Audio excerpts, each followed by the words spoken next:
नमो भगवते वासुदेवाय। आप सभी को इंदिरा एकादशी की हार्दिक शुभकामनाएं। आज की इस वीडियो में आप सुनेंगे इंदिरा एकादशी की संपूर्ण व्रत कथा। 11 माता की कथा। एक समय धर्मराज युधिष्ठिर ने भगवान श्री कृष्ण से पूछा, है मधुसूदन, कृपा करके मुझे ये बताइए कि आश्विन के कृष्ण पक्ष में कौन सी एकादशी आती है। तब भगवान श्री कृष्ण इस प्रकार बोले, राजन, आश्विन मास के कृष्ण पक्ष में इंदिरा नाम की एकादशी होती है। उसके व्रत के प्रभाव से बड़े बड़े पापों का नाश हो जाता है। नीच योनि में पड़े हुए पितरों को भी यह एकादशी सद्गति देने वाली है। राजन, अब इस एकादशी व्रत का महात्म्य भी बताता हूँ, ध्यानपूर्वक सुनो। पूर्व समय की बात है। सतयुग में इंद्रसेन नाम के एक राजा थे जो महेश्वरीपुरी के राजा होकर धर्मपूर्वक अपनी प्रजा का पालन किया करते थे। उनका यश चारों दिशाओं में फैल चुका था। राजा इंद्रसेन भगवान विष्णु की भक्ति में लीन होकर भगवान के मोक्षदायक नामों का जप करते हुए अपना समय बिताया करते थे और विधि पूर्वक आध्यात्म तत्व के चिंतन में सदा संलग्न रहा करते थे। एक दिन राजा राजसभा में सुखपूर्वक बैठे हुए थे। इतने में ही आकाश से उतरकर देवर्षि नारद वहां आ पहुंचे। उन्हें आया हुआ देखकर राजा हाथ जोड़कर खड़े हो गए और विधि पूर्वक पूजन करके उन्हें आसन पर बिठाया। इसके बाद वे देवर्षि नारद से इस प्रकार बोले, हे मुनि श्रेष्ठ, आपकी कृपा से मेरी सर्वथा कुशल है। आज आपके दर्शन से मेरी संपूर्ण यज्ञ क्रियाएं सफल हो गई। देवर्षि, अपने आने का कारण बताकर मुझ पर कृपा कीजिए। तब नारद जी कहने लगे, नारायण नारायण। राजन सुनो, मेरी बात तुम्हें आश्चर्य में डालने वाली है। मैं ब्रह्मलोक से यमलोक में गया था। वहां एक श्रेष्ठ आसन पर बैठा और यमराज ने भक्ति पूर्वक मेरी पूजा की। उसी समय यमराज की सभा में मैंने तुम्हारे पिता को भी देखा था। वे व्रत भंग के दोष से यमलोक में पहुंचे हुए थे। राजन, उन्होंने तुमसे कहने के लिए एक संदेश भिजवाया है, उसे सुनो। तुम्हारे पिता ने कहा है, बेटा, मुझे इंदिरा एकादशी के व्रत का पुण्य देकर स्वर्ग में भेज दो। उनका यही संदेश लेकर मैं आज तुम्हारे पास आया हूँ। राजन, अपने पिता को स्वर्गलोक की प्राप्ति कराने के लिए तुम इंदिरा एकादशी का व्रत करो। तब राजा ने पूछा, भगवान, कृपा करके आप मुझे इंदिरा एकादशी का व्रत भी बताइए। किस पक्ष में, किस तिथि को और किस विधि विधान से मुझे यह व्रत रखना चाहिए। तब नारद जी बोले, राजन सुनो, मैं तुम्हें इस व्रत की शुभ कारक विधि बतलाता हूँ।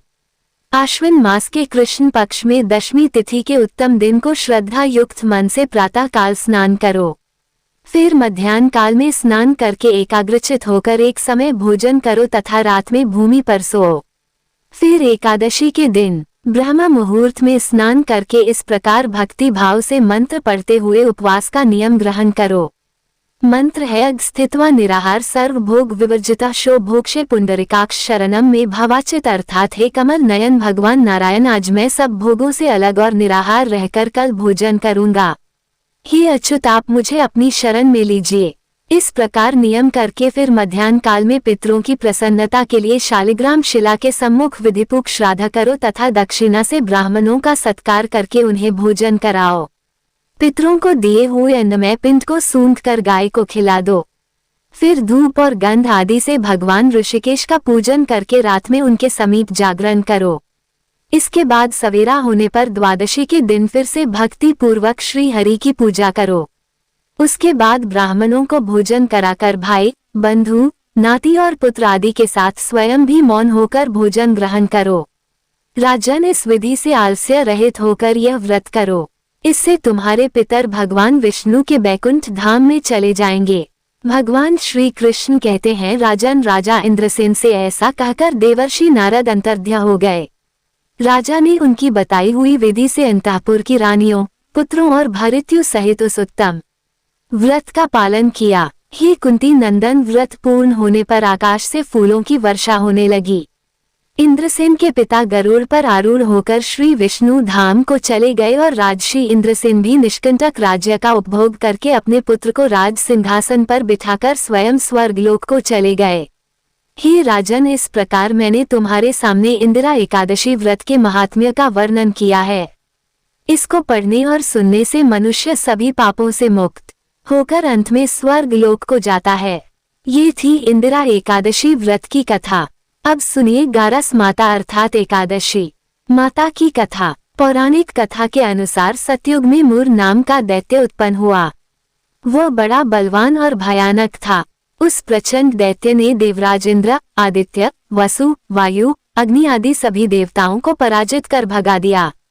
तब देवराज इंद्र सहित सभी देवताओं ने भयभीत होकर भगवान शिव से सारा वृतांत कहा और देवतागण कहने लगे कि हे कैलाशपति, मूर दैत्य से भयभीत होकर हम सभी देवतागण मृत्यु लोक में फिर रहे हैं।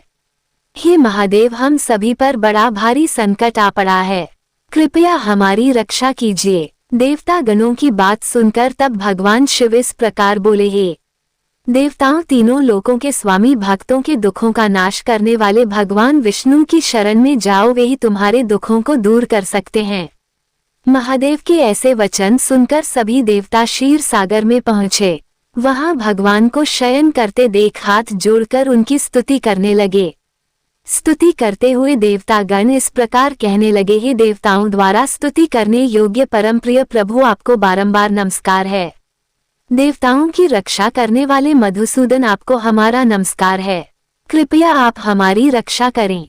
दैत्यों से भयभीत होकर हम सब इस समय आपकी शरण में हैं।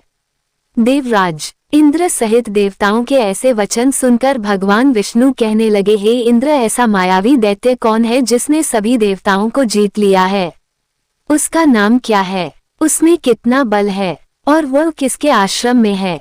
उसका स्थान कहाँ है? ये सब मुझसे बताओ। भगवान के ऐसे वचन सुनकर देवराज इंद्र कहने लगे, हे प्रभु, प्राचीन समय में नाड़ीजंग नाम का एक राक्षस था। उसके महापराक्रमी और लोक विख्यात मूर्ध नाम का एक पुत्र हुआ। उसकी चंद्रावती नाम की नगरी है। उसी ने सब देवता गणों को स्वर्ग से निकालकर इस समय वहां अपना आधिपत्य जमा लिया है। उसने इंद्र, अग्नि, वरुण, यम, वायु आदि सभी देवताओं को उनके अधिकार से वंचित कर दिया है। हे प्रभु, उस दैत्य का अत्याचार तो इतना अधिक बढ़ चुका है कि वो स्वयं ही सूर्य बनकर प्रकाश करता है, स्वयं ही मेघ बन बैठा है और सबसे अजय हो गया है। हे असुर निकंदन, उस दुष्ट को मारकर हम देवतागणों को अजय बनाइए। ऐसे वचन सुनकर भगवान ने कहा, हे देवताओं, परेशान न हो, मैं शीघ्र ही उसका संहार करूंगा। तुम सब इस समय चंद्रावती नगरी में जाओ। इस प्रकार कहकर भगवान विष्णु सहित सभी देवताओं ने चंद्रावती नगरी की ओर प्रस्थान किया। उस समय दैत्य सेना सहित युद्ध भूमि में गरज रहा था। उसकी भयानक गर्जना सुनकर सभी देवतागण भय के मारे चारों दिशाओं में भागने लगे। जब स्वयं भगवान विष्णु रणभूमि में आए तो दैत्य उन पर भी अस्त्र शस्त्र आयुध लेकर दौड़े। भगवान ने तब उन्हें सर्प के समान अपने बाणों से बींध डाला। बहुत सारे दैत्य इस प्रकार मारे गए। केवल मूर बचा रहा। वह अविचल भाव से भगवान के साथ निर्भय होकर युद्ध करता रहा। भगवान जो भी तीक्ष्ण बाण उसे मारने के लिए चलाते, उसके लिए वह पुष्प बाण सिद्ध हो जाते। यहाँ तक कि भगवान से युद्ध करते समय उसका सारा शरीर छिन्न भिन्न हो गया, किंतु वह लगातार युद्ध करता रहा और फिर दोनों के बीच मल्ल युद्ध भी हुआ। 10,000 वर्षों तक इस प्रकार कहा जाता है कि उनका युद्ध चलता रहा, किंतु मूर नहीं हारा और ना थका। मूर से कई वर्षों तक लगातार युद्ध करने और युद्ध में थककर साथ ही अपनी माया रचाने के लिए भगवान विष्णु बद्रिका आश्रम चले गए। वहां हेमवती नाम की सुंदर गुफा थी। उसमें विश्राम करने के लिए भगवान उसके अंदर प्रवेश कर गए। वो गुफा 12 योजन लंबी थी और उसका केवल एक ही द्वार था। विष्णु भगवान वहां योग निद्रा की गोद में सो गए। देखते ही देखते मूर भी उनके पीछे पीछे आ गया और भगवान को सोया हुआ देखकर उन्हें मारने के लिए तैयार हुआ। तभी भगवान के शरीर से उज्जवल कांतिमय रूप वाली देवी प्रकट हुई। देवी ने जब अपने सामने मूर नाम के दैत्य को युद्ध करने के लिए तत्पर देखा तो उसे युद्ध करने के लिए ललकारा। तब देवी ने मूर दैत्य से युद्ध किया और उसे तत्काल मौत के घाट उतार दिया। उधर जब भगवान विष्णु योग निद्रा की गोद से उठे तो उन्हें सारी बातें ज्ञात हुई। सब बातों को जानकर भगवान विष्णु देवी से कहने लगे कि देवी, आपका जन्म एकादशी के दिन हुआ है, अतः आप गारस माता के नाम से पूजित होंगी और आपके भक्त भी वही होंगे जो मेरे भक्त हैं। ग्यारस के दिन अर्थात एकादशी के दिन जो भी भक्त सच्चे मन से मेरी पूजा करने के साथ साथ तुम्हारी भी पूजा करेगा, उसके घर में कभी अकाल मृत्यु नहीं होगी और हर आने वाले संकट से भी परिवारजनों की रक्षा हो सकेगी। ऐसा कहकर भगवान विष्णु अंतर्ध्यान हो गए। उम्मीद है ये वीडियो आपको पसंद आई होगी। अच्छी लगी हो तो लाइक करके कमेंट बॉक्स में जरूर बताइएगा।